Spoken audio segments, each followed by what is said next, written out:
And welcome to my YouTube channel. इसका नाम है बिहार बोर्ड इंग्लिश मीडियम। जैसे कि हमने पिछली वीडियोस में पढ़ा था कि सोशलिज्म एंड कम्युनिज्म के चैप्टर को हमने स्टार्ट करा था, इस टॉपिक को, जिसमें हमने सोशलिज्म की टॉपिक को कवर किया था और कार्ल मार्क्स की जो टॉपिक का उसको हम लोग इस वीडियो के लिए पॉज किए थे और हमने बताया था कि कार्ल मार्क्स है जो अगले वीडियो में हम स्टार्ट करने वाले।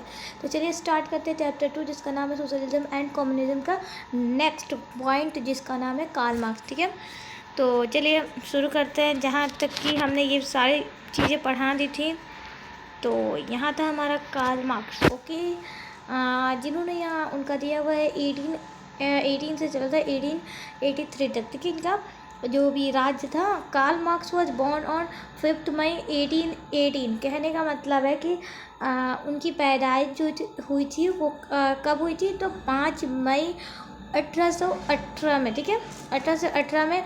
और उनकी जो डेथ हुई थी कितने में हुई थी, 1883 में। ठीक है, तो सबसे पहले तो ये पढ़ते हैं इन ट्रायर सिटी ऑफ राइनलैंड। कहने मतलब कि कहाँ हुआ था, तो ट्रायर सिटी में हुआ था।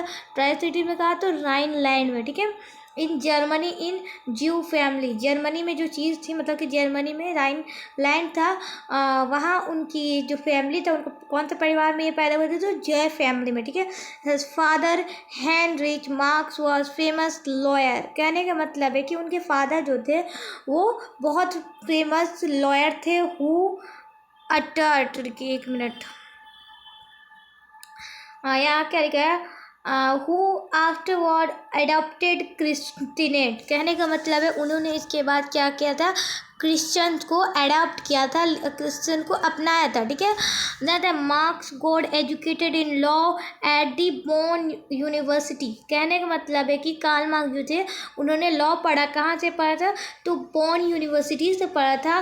बट इन 1836 ही moved to Berlin university where his life got a new turn. कहने का मतलब है उसके बाद उन्होंने क्या किया, 1836 में उन्होंने बेर्लिन यूनिवर्सिटी में गए वो, और जहाँ से उनकी ज़िंदगी एक बहुत बड़े नए मोड़ की तरफ उनका रुख ले गई। ठीक है, Marx was impressed with the ideology of Hegel. कहने का मतलब है मार्क्स आइडियोलॉजी, हीगल की जो आइडियोलॉजी थी उससे बहुत ज़्यादा कार्ल मार्क्स इम्प्रेस हो गए थे, और उन्होंने he married to his childhood friend Jenny in 1843। कहने मतलब उनकी जो शादी हुई थी तो किससे हुई थी, अगर ये सवाल पूछे तो आप लिख सकते हैं कि उनकी जो शादी हुई थी उनकी चाइल्डहुड फ्रेंड मतलब कि बचपन की दोस्त जेनी से हुई थी। वो कब हुई थी, तो 1843 में हुई थी। ठीक है, he study the ideologies of Montesquieu and Rousseau and political and social history initial. कह रहे हैं उनका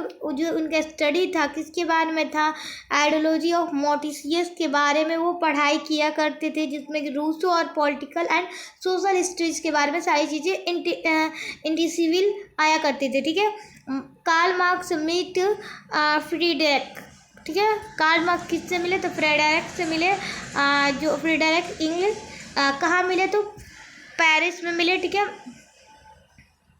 पेरिस में मिले। इन 1844 में इन्होंने मिला था। Who become a close friend of him.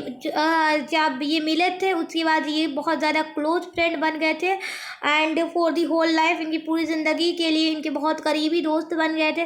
Being impressed with the ideology and work of Ingalls. और इन बहुत ज़्यादा इम्प्रेस हुए थे कार्ल मार्क्स क्योंकि उनकी जो आइडियोलॉजी थी इंगल्स की और उनके वर्क से। Karl Marx also began to think about miseries of the labourer class and their work situation. Karl Marx ने यहाँ से शुरू भी कर दिया था कि लेबरर के क्लास के सोचने के बारे में और उनके काम और सिचुएशन के बारे में। ठीक है, marks along with Ingalls publish the communist manifest. कहने का मतलब है इंगल्स कहने में उन्होंने एक किताब लिखा था और उन्होंने एक किताब को पब्लिश किया था, कम्युनिस्ट मैनिफेस्टो। ठीक है, ये कब हुआ था, तो 1848 में। मुझे अभी भी इसकी डेट याद है बिकॉज ऑफ जब मैंने पढ़ा था ये चैप्टर, और मुझे मतलब जब मैंने अपनी क्लास 10th में पढ़ा था।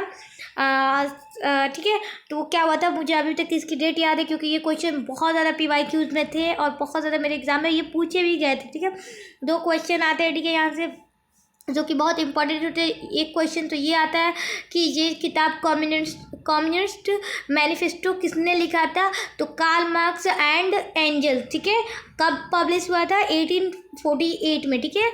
यहाँ से हो गया which is called the mother of socialism, इसे क्या कहा जाता है, इसको कहा जाता है कि सोशलिज्म की मदर, ठीक है। Marks spread his economic social and political ideology clearly in this manifest. कहने का मतलब है कि कार्ल मार्क्स ने इस किताब में सोशल और पॉलिटिकल आइडियोलॉजी को क्लियरली क्या किया था, पेश किया था, एक्सप्रेस किया था, ठीक है। Marks is one of the thinkers of the world who eminently influenced the stream of history, ठीक है। और कार्ल मार्क्स एक ऐसे टाइप के थिंकर थे जिन्होंने कि स्ट्रीम ऑफ हिस्ट्री को इन्फ्लुएंस किया, और उन्होंने एक दास कैपिटल लिखा, दास कैपिटल इन्होंने ही लिखा था 1867 में, जिसे क्या कहा जाता है, जिसे बाइबल ऑफ सोशलिस्ट कहा जाता है, ठीक है। ये याद रखिएगा, यहाँ पर दिया हुआ है बाइबल ऑफ सोशलिस्ट। ये जो दो चीज़ें मैंने बताई, आप इसे याद रखिएगा तो आपके लिए बहुत ज़्यादा बेहतर होगा, बेनिफिट आएगा आपको। और एक और मैंने जो बताई थी कम्युनिस्ट मैनिफेस्ट के बारे में, जो कि कार्ल मार्क्स और एंजल्स ने लिखा था। ये दोनों चीज़ें आपको एकदम माइंड में सेट करना है। अगर आप यहाँ पर सेट कर लेते हैं तो आपको PYQs में सोचनी नहीं पड़ेगी, आपको फटाक से PYQs में आप देखेंगे कि यस ये क्वेश्चन मुझे बुक पे मैंने पढ़ा था चैप्टर में, और ये क्वेश्चन PYQs में है, यानी ये इम्पोर्टेंट है, ठीक है। यहाँ पर मैं बता दे रही हूँ, ठीक है। आप देखें यहाँ पर डॉक्ट्रिन्स ऑफ मार्क्स की बात हो रही है, ठीक है। थ्योरी ऑफ डायलेक्टिक मटेरियलिज्म, ठीक है, 5 होते हैं, ठीक है। थ्योरी ऑफ क्लास स्ट्रगल, ठीक है। The materialist interpretation of history, the theory of value and surplus value, ठीक है। Establishment of stateless and classless society को कैसे इस्टेब्लिश करें, इस सब के बारे में, मतलब कि ये सारी चीज़ें थी कार्ल मार्क्स के डॉक्ट्राइन्स में, ठीक है। बात करते हैं किसकी, तो बात करते हैं हमारे पास हिस्ट्रिक मेटरलिज्म की। तो Karl Marx presented the materialist interpretation of history. कहने का मतलब है कार्ल मार्क्स प्रेजेंट करते थे सारे मेटरलिस्ट को हिस्ट्री के इंटरप्रेटेशंस को, ठीक है। He said that history is the story of continuous struggle between two classes for the control over the means of production. कहने का मतलब है हिस्ट्री एक ऐसी कहानी है जो कि कंटिन्यू जो स्ट्रगल होता है दो क्लास के बीच, उसकी सारी कंट्रोल ओवर के बारे में और सारी मीन्स ऑफ प्रोडक्शन के बारे में उसे हिस्ट्री कहा जाता है। According to him economic power are the root of every event and change in history. कहने वाले कि इकोनॉमिक पावर क्या है, उनके अगर हिसाब से देखें तो इकोनॉमिक पावर एक सारी चीज़ों का एक जड़ है, और वो हिस्ट्री को चेंज कर सकता है। Social organization change with every change in production system. कहने वाले सोशल जो ऑर्गेनाइजेशन है वो सारी चीज़ों को चेंज करता है प्रोडक्शन सिस्टम में, ठीक है। There are 5 stage in history up to, ठीक है। हिस्ट्री में 5 स्टेज है and the 6th one is yet to come, ठीक है। और 6 भी माना जा सकता है। Though according to Marx there are 6 stage of history. अगर हम कार्ल मार्क्स के अकॉर्डिंग देखें तो 6 हैं स्टेज हिस्ट्री के। एज ऑफ प्रिमिटिव कम्युनिज्म, कहना है कि कम्युनिज्म प्रिमिटिव की age, slave age, feudal age, capitalist age, socialist age, communist age, ये थे सारे 6, ठीक है। There are Marx and the first international, ठीक है। कार्ल मार्क्स और उनकी पहली मतलब इंटरनेशनल के बारे में। The establishment of the first international in 1864 was very important event in the history of socialist movement. कहने मतलब कि 1864 में जो पहला इंटरनेशनल को एस्टेब्लिश किया गया था वो बहुत ज़्यादा इंपॉर्टेंट था हिस्ट्री के सोशलिज्म मूवमेंट में, ठीक है। The credit of its establishment to goes to Marx. अगर इसकी क्रेडिट की बात करें ये एस्टेब्लिशमेंट की तो कार्ल मार्क्स को जाती है। इन हिज इनॉग्रेशन स्पीच, अगर उनकी स्पीच में देखें तो Marx try to convince the worker and said, और मार्क्स क्या करते हैं वर्कर को समझाने की कोशिश करते हैं और कहते हैं they can achieve their freedom themselves by their own effort. कहने का मतलब उनकी, अगर आप आज़ादी चाहते हैं, अगर आप आज़ादी को अचीव करना चाहते हैं तो वो खुद की आज़ादी को अचीव करना चाहते हैं तो खुद ही उनका एफर्ट लगाना पड़ेगा। As long as the means of production are in individual hands. कहने मतलब उनके सारे जो चीज़ें हैं, प्रोडक्शन है, ये सारे इंडिविजुअल हैंड्स में आ जाएंगे। Improvement in machine use of science in industries and improvement in production art can not improve the situation of worker. कहना ये सारी जो चीज़ें हैं, मशीन इम्प्रूव करना या यूज़ ऑफ साइंस, ये सारी चीज़ें वर्कर की सिचुएशन में इम्प्रूव नहीं कर सकती। So their last aim should be distraction of capitalism. और जो हमारा लास्ट एम होगा वो कैपिटलिज्म को डिस्ट्रैक्ट करना होगा। In this era this slogan no work without right. यहाँ पर कार्ल मार्क्स ने एक स्लोगन दिया था, ठीक है। तो यहाँ स्लोगन देखिए क्या दिया था उन्होंने कि no work without right and no work without work. कहने का मतलब है कि काम नहीं होगा अगर हक नहीं है तो, ठीक है, और हक नहीं है तो काम नहीं होगा। कहने का मतलब वॉज साउटेड, और यही स्लोगन उन्होंने साउट किया, ठीक है। तो सेकेंड इंटरनेशनल की बात करते हैं तो to unify the socialist parties of different countries under an international organization, a congress was held on 14 July 1889 in Paris. About 400 representatives of 20 countries participate in it. It is कहने मतलब ये सारी जो चीज़ें थी, मतलब सेकेंड इंटरनेशनल में बात करें तो बहुत सारी पार्टीज आई थी, बहुत सारी कंट्रीज आई थी अलग अलग, और उनके कॉन्फ्रेंस हुआ था जो कि 14 जुलाई 1879 में हुआ था। और कहाँ हुआ था तो पेरिस में हुआ था। इसमें लगभग 400 लोग को रिप्रेजेंटेटिव किया गया था और 20 कंट्री को पार्टिसिपेट लिया गया था, और इसे सेकेंड इंटरनेशनल के नाम से जाना जाता है। The establishment of this union significance the rapid expenses of Marxist socialism. कहने में ये सारी जो इसका इस्टेब्लिशमेंट था, ये कौन किया था, एक्सपेंशन ऑफ मार्क्सिस्ट सोशलिज्म में ये सारी चीज़ें आती हैं। It was decided in the conference that the 1 May will be celebrate every year as united day of the working class. कहने वाले कि ये सारी कॉन्फ्रेंस में ये डिसाइड हुआ था कि 1 मई को हम लोग सेलिब्रेट करेंगे हर साल united day of working class के नाम से, ठीक है। It was also decided that they would demand to fix worker working day for 8 hour. कहने उन्हें कि उन्होंने ये भी कहा था कि हमें डिसाइड करना है, और उन्होंने एक मांग दिया था, डिमांड किया था कि फिक्स करेंगे एक वर्किंग डे के फॉर 8 आवर के लिए, ठीक है, 8 घंटे के लिए। देन आता है it international secretariat was setup in Brussel. कह रहे मतलब कि जो सेक्रेटरी इंटरनेशनल था वो कहाँ सेटअप किया था, तो ब्रूसेल में। Lack of worker of Europe के वर्कर थे बहुत सारे, and America went on strike 1 May 1819 को। अमेरिका के जो लोग थे उन्होंने स्ट्राइक किया एंड स्टेज डिमॉन्स्ट्रेशन, ठीक है, और उन्होंने डिमॉन्स्ट्रेशन का स्टेज लगाया। Since then the 1 May is celebrated as international labour day all over the world.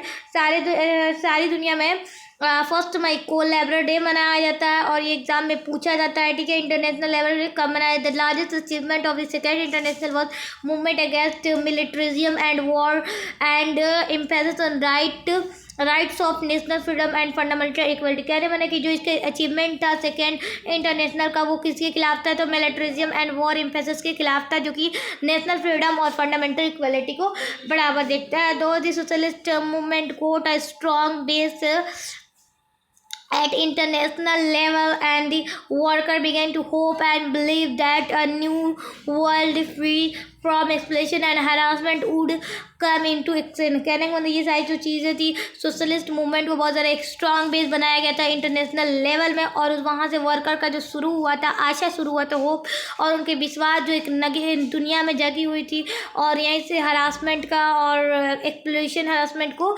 कम किया गया था एंड एग्जिस्ट किया गया था, ठीक है, इनटू एग्जिस्टेंस, ठीक है। तो ये कौन है, ये बात करते हैं तो जार्ज निकोलस सेकेंड, ठीक है। इनको देख लीजिए ध्यान से, कुछ इस तरीके से ये दिखते हैं। तो देन बात करते हैं द बोल्शेविक रिवोल्यूशन।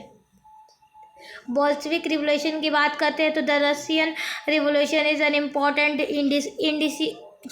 इंसिडेंट, कभी कभी जबान लड़खड़ा रहता है, ठीक है, incident in the history of the 20th century. कहने का मतलब कि जो रशियन रिवोल्यूशन था वो बहुत इंपॉर्टेंट इंसिडेंट था हिस्ट्री की, इतिहास की बात करें तो, जबकि देन बात किया जाता है तो this revolution not only tried to set up democracy after dismantling the tsarist autocrat in Russia but also ended the power of Nobel.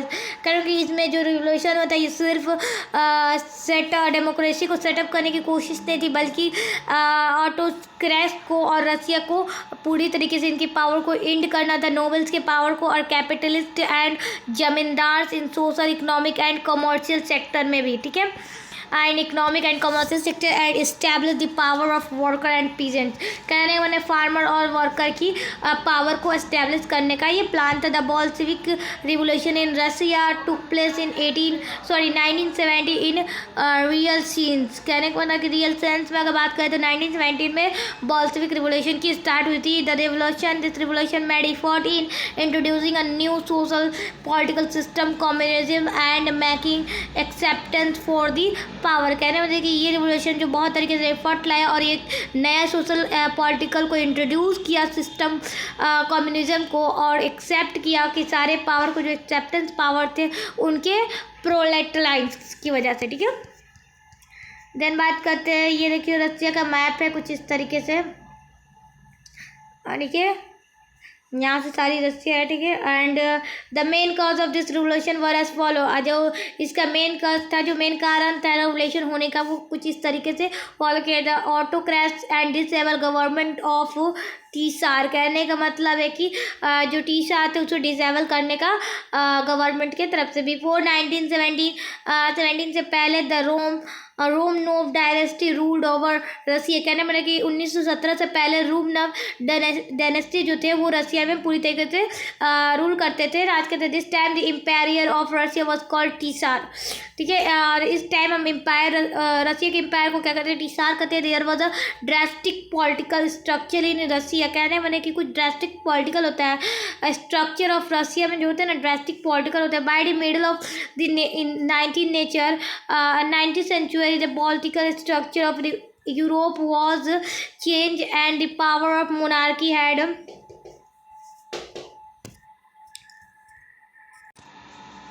कहाँ गए थे, there was a drastic political. शुरू हुआ था 19th सेंचुरी में, एक मिडिल में अगर बात करते हैं तो, और उनका जो स्ट्रक्चर था यूरोप का वो पूरी तरीके से चेंज हो गया था और मोनार्की का जो पावर था वो रीस्ट्रेंट हो गया था। But the Russian monarchy was not ready to leave its privilege. कहने का मतलब कि रशियन की जो मोनार्की थे वो तैयार नहीं थे प्रिविलेज को छोड़ने का। टीसार नाइक्लोस सेकेंड ने बिलीव दिलाया और डाइवेन पावर को जो एम्पायर का डाइवेन पावर होता है उस पर बिलीव दिलाया। And he did not care for the miseries and happiness of the common people. और उसको कोई परवाह नहीं था, क्या बोलते, कोई परवाह नहीं था कॉमन पीपल की खुशी के लिए और खुशी कम, ठीक है। The burials and of Tsar was unstable, incensed and disabled. Appointment was not done on the basis of merit. कहने का मतलब है कि जो सारी चीज़ें थी वो उसका अपॉइंटमेंट था, वो सारी चीज़ें डन नहीं हुई मेरिट के बेसिस पे, ठीक है। So due to the wrong adviser की वजह से the arbitrariness of the Tsar grew up and the condition of the people got bad to worse. कहने वाले कि टीसार की वजह से जो कंडीशन थी बुरी तरीके से ख़राब होती गई लोगों की। देन सेकेंड की बात करते हैं तो pitiable condition of the peasant की जो पिटिबल कंडीशन थी उसके बारे में। तो most of the population in Russia was peasant. जो रशियन के पॉपुलेशन थे उसमें ज़्यादातर लोग पीजेंट थे, but their condition was very miserable. कारण उनकी जो कंडीशन थी वो बहुत ज़्यादा मिजरेबल थी। तो Tsar Alexander second ended the agriculture slavery in 1861 में उन्होंने क्या किया था, एग्रीकल्चर स्लेवर को ख़त्म कर दिया था। किसने, अलेक्जेंडर ने। But condition of the peasant did not improve. जो पीजेंट की कंडीशन है वो इम्प्रूव नहीं थी। दे फार्म्स वर स्मॉल, उनके जो फार्म थे बहुत ज़्यादा छोटे थे। They did cultivation in old method, और उनका जो कल्टिवेशन था बहुत पुराने मेथड का। They lacked capital and were surprised with the burden of tax, और उनके ऊपर जो टैक्स का बर्डन था वो अलग ही टेंशन था, ठीक है। In such of situation the peasant had no option to accept revolution, और पीजेंट के पास कोई ऑप्शन नहीं था सिवाय रिवोल्यूशन के, ठीक है। यहाँ पर होता है, ठीक है। एंड सेकेंड थर्ड की बात करते हैं तो ठीक है, miserable condition of the worker. Miserable condition क्या है वर्कर की? The condition of the worker in Russia were very miserable, they worked more but got less. कह जो मिसरेबल थे रशिया के जो वर्कर थे उनके कंडीशन की बात करें बहुत मिसरेबल थे, लेकिन उनके जो वर्कर थे बहुत ज़्यादा थे और उनके बहुत ज़्यादा लेस थे। दे वर इल ट्रीटेड, उनका जो वो कौन से थे तो इल ट्रीटेड थे। So they were not satisfy their condition, और वो अपने कंडीशन से सेटिस्फाई नहीं थे, संतुष्ट नहीं थे। The worker had not know political right, और उनके पास जो कोई पॉलिटिकल राइट नहीं था। They could not go on strike in support of their demand, और वो स्ट्राइक पर भी नहीं जा सकते थे और उनके डिमांड के लिए। The words of Marx, the worker have nothing to lose except their change. कहने का मतलब है कि कार्ल मार्क्स का एक वर्ड था जो कहा था उन्होंने कि वर्कर के पास कुछ नहीं होता है खोने के लिए सिवाय उनके चेंज के। Give a true picture of this condition, और यही एक सच्चाई है इस कंडीशन की, और यही एक पिक्चर है। प्रॉब्लम ऑफ इंडस्ट्रियलाइजेशन की बात करते हैं। The Russian industrialization was different from the capitalist industrialization. The main industries were centered in a few areas. There were a lack of national capital. कहने की जो रशियन के इंडस्ट्रियलाइजेशन से बहुत अलग थे और कैपिटलिस्ट इंडस्ट्रियलाइजेशन से, ठीक है। और जो मेन इंडस्ट्रियलाइजेशन थे उनके सेंटर में उन्हें बहुत सारे उनके एरिया में वहाँ पर क्या था कि लैक ऑफ नेशनल कैपिटल की बहुत ज़्यादा कमी थी। So they were dependent on the foreign capital, इसी वजह से वो फॉरेन कैपिटल पे डिपेंड हुआ करते थे। किसके लिए? तो इंडस्ट्रीज के डेवलपमेंट के लिए। The foreign capital were supporting the economic explosion, so there was dissatisfaction all around. Capitalist के जो फॉरेन कैपिटलिस्ट थे वो बहुत ज़्यादा इकोनॉमिक एक्सप्लोशन में सपोर्ट किया करते थे, इसी वजह से वो डिससेटिस्फेक्शन सब जगह ऑल अराउंड में हुआ करता था, ठीक है। रशियन पॉलिसी की बात करते हैं तो Soviet Russia was a country of different nationalization. The people of Slav caste mainly reside there. कहने मेरे कि रशिया जो सोवियत कंट्री था वहाँ पर बहुत तरीके से हर तरीके से नेशनलिटीज फैले हुए थे। The people of Slav caste mainly resided, और जहाँ वहाँ के जो कास्ट स्लाइव कास्ट वो बहुत ज़्यादा रिसाइडेड थे।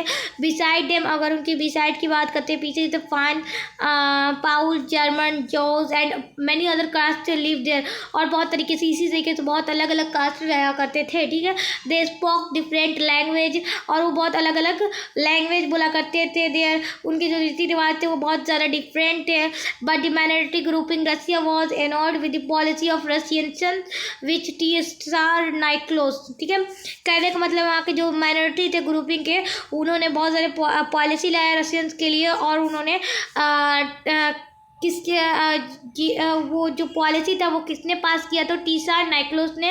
According to this Tsar try to impose Russian language, उन्होंने कोशिश किया कि रशियन जो लैंग्वेज है वो इम्पोज किया जाए एजुकेशन और कल्चर को सारे लोगों पर और उनके कंट्री में, ठीक है, उनके कंट्री में। This stirred the minorities when the Poles revolted against his policy, और यहाँ पर क्या हुआ था? पोलो उनके पॉलिसी के अगेंस्ट था। दे वर सरप्राइज्ड ब्यूटिफुली, और उसने सबको सरप्राइजली कर दिया था। Though their fury against the monarchy was growing up, और उनकी जो मोनार्की के अगेंस्ट सारी चीज़ें बढ़ रही थी, बहुत ज़्यादा बढ़ रही थी, ठीक है। इम्पैक्ट ऑफ फॉरेन इंसिडेंट की बात करते हैं तो पहले आता है क्रिमियन वॉर, ठीक है। The role of foreign incident in Russian revolution was very important.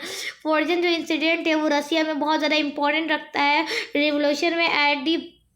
At first the defeat of Russia in Crimean war open a new age of reforms in Russia. कहने का मतलब है कि जब रशिया हारा पहली दफ़ा क्रिमियन वॉर में तो उसने एक रिफॉर्म्स किया रशिया को नए एज के जैसा नए तरीक़ों से। After that Russia Japan war 1904 में एक मतलब वॉर हुआ था, उसके बाद 5 gave birth to the first revolution in रसिया। उसके बाद 5 अलग अलग रिवोल्यूशन हुए, और lastly the First World war paved the way for Bolshevik revolution, यहीं से उनके लिए पास हुआ था, ठीक है। देन आता है कि सेकेंड बात करते हैं defeat by Japan and revolution in 1905। ठीक है। अब जापान से हारे थे उसके बारे में बात करते हैं। तो Russia was badly defeated in the historical Russia Japan war in 1905 में बहुत बुरी तरीके से रसिया हारा था जापान से 1905 में। Before it despotic stress remind counselling his failure at the different level from the Russian people. कहने में कि डिस्पोटिक स्ट्रेस था जो उन्होंने काउंसलिंग किया था उनके फेलियर में और बहुत अलग अलग लेवल में, ठीक है।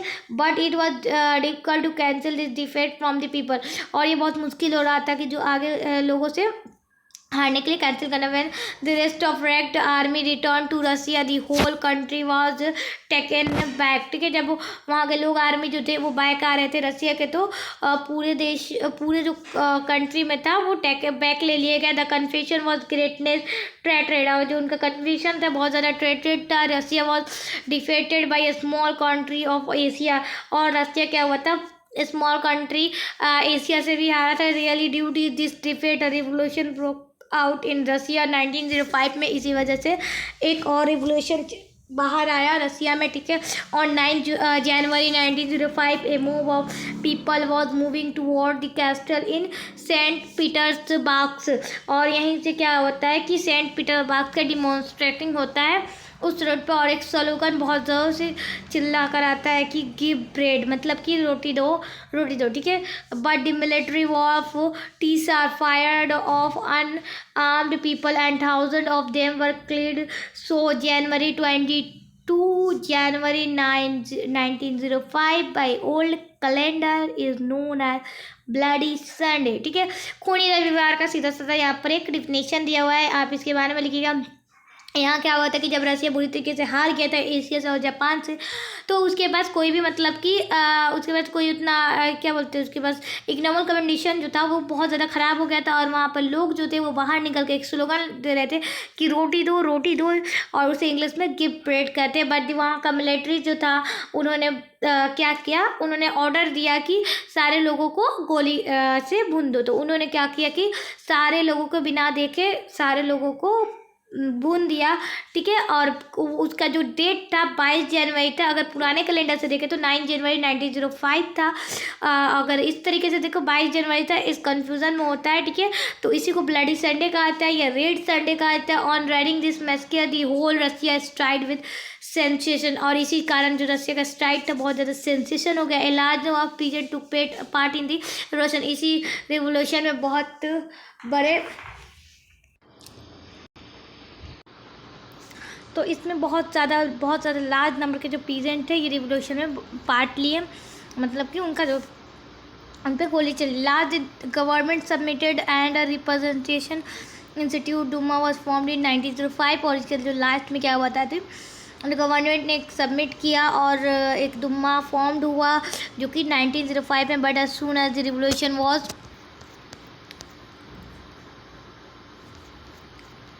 Revolution was weakened by 1905। कहने में जो रिवोल्यूशन था वो लास्ट में क्या हुआ, वीक पड़ गया। द रशियन मोनार्की स्टैंड जो some of the rights of the Duma, और रशियन ने क्या किया, रशियन मोनार्की ने दुम्मा के जो राइट्स है वो कुछ छीनने लगे थ्रू रिवोल्यूशन इन 1905। ये फेल हो गया, yet it remind inflamed inside which broke out 1917 as a great revolution, और यही क्या हुआ कि टूटकर 1917 में एक बहुत बड़ा रिवोल्यूशन करके आया, ठीक है। Influence of Marxism in Russia and contribution of intellectuals, ठीक है। Intellectuals revolution could be seen in Russia before the Russian revolution, आप रसिया में देख सकते हैं अगर रशियन रिवोल्यूशन से पहले, ठीक है। ये रिवोल्यूशन हुआ था थाइनर्स थिंकर्स लाइक लियो टॉलस्टॉय के जो राइटर है उन्होंने एक किताब लिखा था वॉर एंड पीस, ठीक है। War and peace Dostoevsky's and तर्किजियन were increasing a new idea, और इन्होंने एक न्यू आइडिया लिया है जिसमें बहुत बड़ा इन्फ्लुएंस मार्क्सिस्ट सोशलिस्ट आइडियोलॉजी का था, जो कि इंडस्ट्रियल वर्कर रसिया के इंडस्ट्रियल वर्कर थे, ठीक है। Marxists began to work within the worker and their organization was growing up, और मार्क्सिस्ट ने शुरू किया काम करना वो भी वर्कर के वेतन में, एंड उन्होंने ऑर्गेनाइज किया ऑर्गेनाइजेशन को आगे बढ़ाया। The first communist of Russia was, जो पहला कम्युनिस्ट थे रसिया के वो कौन थे, तो प्लेखनोव who wanted to establish communist system in Russia। कौन थे? तो उन्होंने वो चाहते थे कि जो कम्युनिस्ट सिस्टम है वो रसिया में आए, एस्टेब्लिश हो after finishing the tsarist autocracy के बाद। ठीक है, he set up the Russian Social Democratic Party in 1898 में उन्होंने सोशल डेमोक्रेटिक पार्टी को सेटअप किया और उन्होंने president to the Communist Party में कम्युनिस्ट पार्टी को प्रेसिडेंट किया। Very soon the party broke down, और बहुत जल्द वो पार्टी टूट गया जो कि 1903 में था, और उसकी इशू कौन सी थी? फैकल्टी और डिसिप्लिन में नहीं था, इसी वजह से वो टूट गया। ठीक है, कॉन्सिक्वेंटली अगर बात करते हैं तो the group of with majority was called Bolshevik and the minority are Menshevik. कहने का मतलब है कि अगर मेजोरिटी के थ्रू बात करें ग्रुप में तो उसको कहते हैं बोल्शेविक के और मेंशेविक के वजह से हुआ था। ठीक है, Menshevik was in favour of middle class revolution, और मेंशेविक किसके फेवर में था? तो मिडिल क्लास रिवोल्यूशन के फेवर में था। लेकिन वही बोल्शेविक की बात करें तो वो किसके फेवर में था? तो प्रोलेटारियन रिवोल्यूशन के फेवर में था। Besides it the socialist revolution party was formed in 1901 विच, और इसी के क्या हुआ था कि ये जो रिवोल्यूशनरी पार्टी बना था वो कब बना था, फॉर्म हुआ था? तो 1901 में, जिसकी वजह से जो डिमांड थी वो पीजेंट की उठने लगी। Though the organisation war the worker and peasant were influenced with the मार्क्सवादी ideology and become a great cause of revolution, और इसी वजह से उन्होंने क्या कहता कि वर्कर और पीजेंट ने इन्फ्लुएंस किया था, किसकी वजह से इन्फ्लुएंस हुए थे? मार्क्सिस्ट आइडियोलॉजी की से इन्फ्लुएंस होकर उन्होंने बहुत ज़्यादा बड़ा एक रशियन रिवोल्यूशन किया। ठीक है, इन इमीडिएट कॉज की बात करते तो the defeat of Russia and first war, in the first war में कैसे रसिया हारा। ठीक है, the first war continued from 1914 to 1918 में हुआ था, जो Russia join this war with the allied power, और रसिया ने अलाइड पावर के से ज्वाइन किया था। उसका एम जो था ज्वाइनिंग का, तो Russian people should forget the internal discontentment and get involve in external issues में जो लोग भूल गए थे रसिया के, और उन्होंने कहाँ इन्वॉल्व होना शुरू कर दिया था? एक्सटर्नल इश्यूज़ में। उसी की वजह से इन्होंने ज्वाइन किया था। But the Russian army was getting defeated all around, और बट फिर भी वो क्या हुआ था? रसियन आर्मी जो है बुरी तरीके से हार गए। They had neither good weapons, उनके पास ना ही गुड वेपन था ना ही खाना था। In the midst of war tsar Nicholas second took the command of military in his hand. कहने का मतलब कि इसके बाद उन्होंने कहा कि टीसा नेक्लोस ने उन्होंने कमांड लिया और अपने मिलिट्री से अपने हाथ में। Consequently the court got weekend and his absence, उनके एब्सेंस में जरीना द वाइफ ऑफ टीसार नाइक्लोस, उनकी वाइफ जो थी जरीना, उनको दिया। एंड हिज कॉल्ड प्रीचार रेस्पुटिस यानी प्रिस्ट। ठीक है, प्रीचार रेस्पिट यानी प्रिस्ट यानी पंडित होता है। Got a chance to hatch conspires against him, और उन्हें एक चांस दिया गया साजिश करने के लिए। Due to the dignity of monarchy fell down, इसी वजह से, इसी के कारण जो मोनार्की था, डिग्निटी था, उसकी गिर गई। ठीक है, March revolution and end of despotic monarchy की बात करते हैं। ठीक है, the worker and peasant organise a procession of the road of Petrograd on 7 March 2024 by old calendar of Russian. Russian के कैलेंडर से देखिए पुराना था, 22 फरवरी होगा। अगर इस तरीके से देखें तो 7 मार्च होगा। जो वर्कर थे उन्होंने ऑर्गेनाइज किया वर्कर और पीजेंट की एक रोड बनाने के लिए, जो उसका रोड था पेट्रोग्रेड का, उसके प्रेजेंटली। ठीक है, दे शाउटेड अ स्लोगन, उन्होंने एक स्लोगन फिर स्टार्ट किया। गिव रोडी next day on March 8 the women worker of textile mill lead a strike demanding bread, और जो वहाँ की वुमेन थी 8 मार्च को क्या करने लगी? रोटी की मांग करने लगी और भूख हड़ताल पर रहने लगी। ठीक है, in which other worker was join, और इसी वजह से जो सारे वर्कर थे अदर, उन्होंने भी ज्वाइन किया। There were lots of red flag in the procession, और इसी कारण बहुत सारे रेड फ्लैग भी आए इसी प्रोसेशन में। When the military was order to fire on the mob, जब मिलिट्री ने ऑर्डर दिया फायर करने के लिए सारी मोब पे, they also revolted so their weapons were taken back, और इसी वजह से उनके जो वेपन थे वो पीछे हट गए। The most reliable properties are picture regiment too also revolted. इसी में क्या हुआ था कि जो टीसार के ट्रॉपल थे उन्होंने रिवोल्ट किया था। द रिवोल्ट ऑफ मिलिट्री ग्रेपा कॉन्सिक्वेंटली बिग हेल्पलेस। इसी वजह से जो उनकी मिलिट्री के थे वो कॉन्सिक्वेंटली बिग हेल्पलेस हो गए थे। The tsar left the throne on 12 March 1974। Tsar ने छोड़ दिया था थ्रोन को, ठीक है। It was a Russian Revolution of February because it took place on 27 February according to the old Russian calendar। कहने में कि रशियन रिवोल्यूशन जो होता है फरवरी में होता है। अगर इसकी बात करते हैं तो पुराने कैलेंडर की हिसाब से रशियन की। दस दी टीसास्ट ऑटोक्रेट्स ऑफ रोमनावी डायनेस्टी इंडेड इन रसिया। जो टीसारिस्ट थे ऑटोक्रेट्स उनका जो एंड हुआ था रसिया में वो किसकी डायनेस्टी से हुआ था? रोमनावी डायनेस्टी से। Now the bourgeois government was formed the first time on 15 March under the leadership of lower. कहने का मतलब कि वहाँ पर एक लीडरशिप बना था, जो कि कब बना था? तो 15 मार्च को लोअर में, ठीक है। But the Russian decide not only for political freedom but for economic and social freedom के लिए भी रशियन की जो डिसाइड थी, जो उनकी ख्वाहिश थी, सिर्फ पॉलिटिकल फ्रीडम के लिए नहीं, इकोनॉमिक और सोशल फ्रीडम के लिए भी। सो दिस बर्जियस गवर्नमेंट, जो बर्जियस गवर्नमेंट है उन्होंने कंट्रारी किया था और इमिडिएटली सिचुएशन को लिया। At the last this government fell down and a government of liberal socialist was formed on under the leadership of Kerensky, ठीक है। और इसी वजह से जो उनका लास्ट में क्या हुआ था, फेल डाउन हो गया था और उनकी जो गवर्नमेंट लेवल की वो सोशलिस्ट को फॉर्म किया। किसके में? तो किसके अंडर में? तो किसके लीडरशिप में? तो Kerensky. The main aim of this government were establish a democratic and constitutional government to protect the individual property, to solve the land problem by the constituted assembly and bring change in all the situation through legal measures, but the Bolshevik did not accept this। कहने का मतलब ये सारी जो चीज़ें हुई थी और उन्होंने एक प्रॉब्लम को लिया था, लैंड प्रॉब्लम, और वो सारी चीज़ों को चेंज करने के लिए, सिचुएशन को, इंस्टीट्यूट को और लीगली मेजर करने के लिए, बट उसमें बॉल्शेविक जो था वो एक्सेप्ट नहीं किया था गवर्नमेंट को। यहाँ पर ये इम्पॉर्टेंट है, यहाँ पर देखिए ये एग्ज़ाम में पूछा था कि वुमेन डे कब डिक्लेयर किया गया था, वुमेन डे कब मनाया जाता है, तो आप थोड़ा देख लीजिए यहाँ पर। हाँ, तो हम बात करते हैं मार्च 8 अप्रैल को वुमेन डे मनाया जाता है, बस इतना याद रखना, ठीक है। ऑब्जेक्टिव में पूछता है, ठीक है।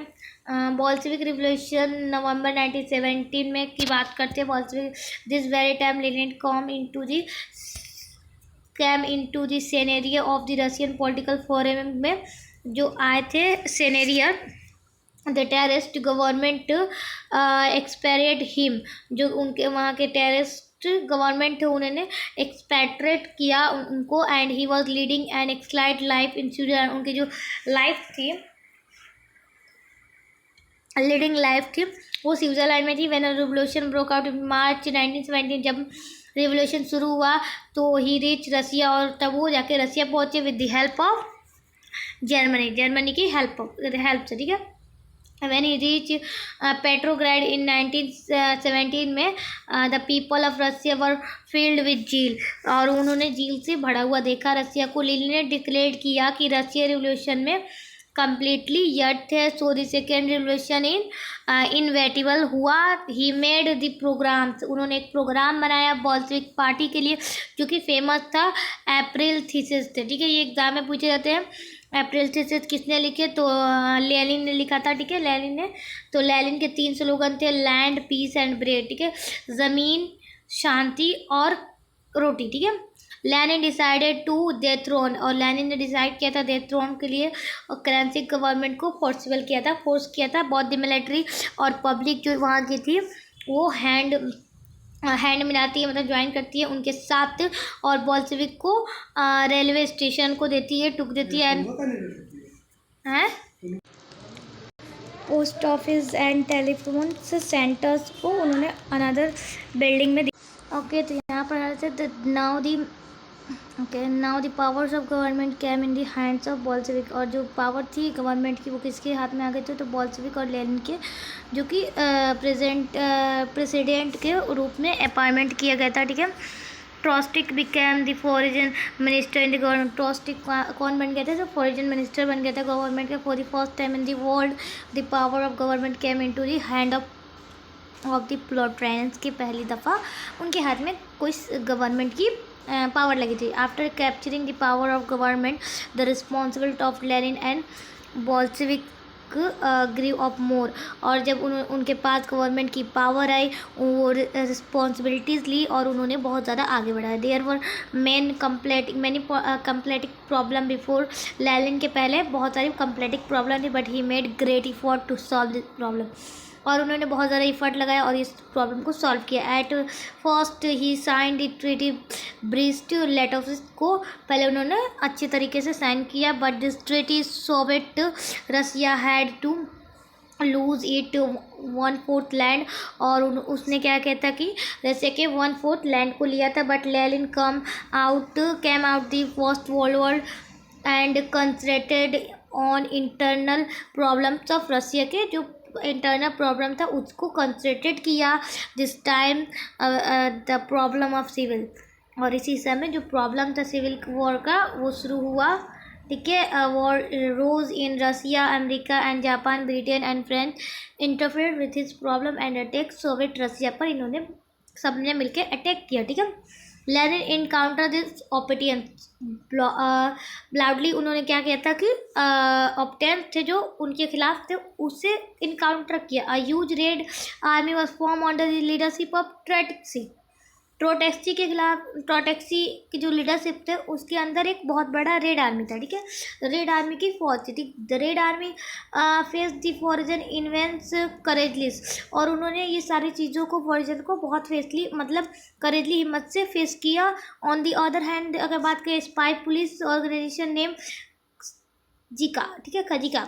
और उन्होंने एक स्पाई पुलिस को ऑर्गेनाइजेशन किया जिसका नाम था खजिका, जिसको फॉर्म करने वाले to surprise the internal rebels थे। ठीक है, it suddenly raided the rebellions and arrested and. और उसने सडनली रेड किया और उन्हें अरेस्ट किया। ठीक है, Lenin those succeed in surprising the rebels. और इसमें सक्सेड हुआ Lenin establish a powerful central government. Russia was the first country in the world to establish socialist government and it made its news considered in 1918 में Lenin ने एक powerful central government को establish किया। और रसिया का पहला country जो कि दुनिया में इस्टेब्लिश किया गया था सोशलिस्ट गवर्नमेंट के नाम पे। और उससे क्या किया गया, न्यू कॉन्स्टिट्यूशन बनाया गया 1918 में। Now the name of Russia was change into United Soviet Socialist Republic, USSR के नाम से चेंज कर दिया। Lenin form representative government new state. और लेनिन ने रिप्रेजेंटेटिव गवर्नमेंट को बनाया नया स्टेट।